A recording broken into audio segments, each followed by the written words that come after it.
Ipinabatid ng Albay Provincial Explosives and K9 Unit o Albay PECU ang mga dapat at hindi dapat gawin kung nakatanggap ng bomb threat. Ayon kay Police Captain Ramon Frade, team leader ng nasabing unit, importante na agarang mai-report ito sa mga kinauukulan, manatiling kalmado at ipagkatiwala na sa otoridad ang responsibilidad. Itago rin umano ang natanggap na mensahe ng pagbabanta sa pamamagitan man ng sulat, text o email para mapadali ang investigasyon at pagtukoy sa suspect.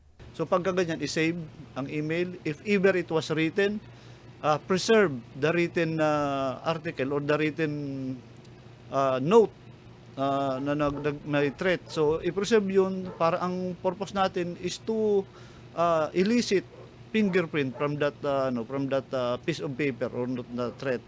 So kung halimbawa man it is through telephone call, as much as possible, the receiver should have keep on conversing with the caller, making the threat. So by that way, we could possibly identify the location and or the identity of the object. Do not panic, just keep on talking to the suspect. Mahalaga rin aniya na magkaroon ng bomb incident plan ang bawat establishmento para sa tamang evacuation procedure at dapat puntahang evacuation area. Higit sa lahat, dapat na maging mapagmatsyag at alerto daw ang publiko lalo na kung may kahina-hinalang bagay sa paligid. Huwag daw itong galawin at antayin na lamang ang pagdating ng mga eksperto.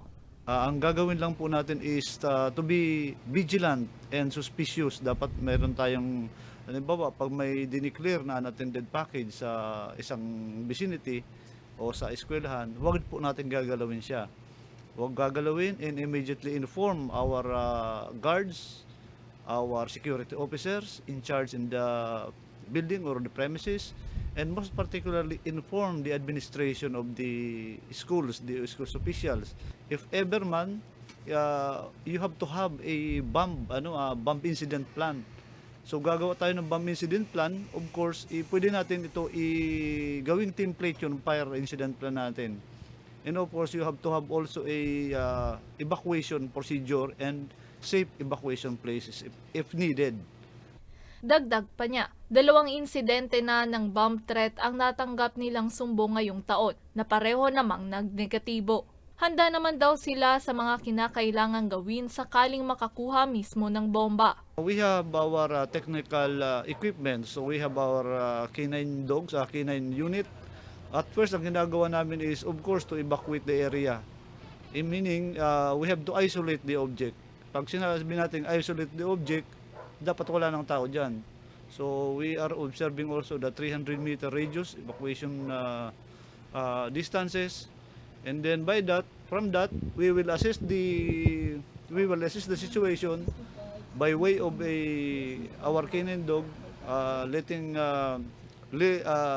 to sniff the area or sanitize the area. If ever na magkaroon ng indication na umupo yung aso, by that time pwede kami mag-X-ray, through X-ray para makita namin yung loob. And then to eliminate the threat, finally we have to blast it in place or pasasabugin namin yan, or sometimes we will be using water cannon. Ganon ang ginagamit namin para ma-disrupt ang kanyang circuit sa loob kung meron man. Samantala, mahaharap sa kasong paglabag sa Presidential Decree No. 1727 ang sinumang mapatunayang nasa likod ng mga pananakot na may kinalaman sa pambobomba. Para sa mga balitang Tatak, Bicol, May Insinares.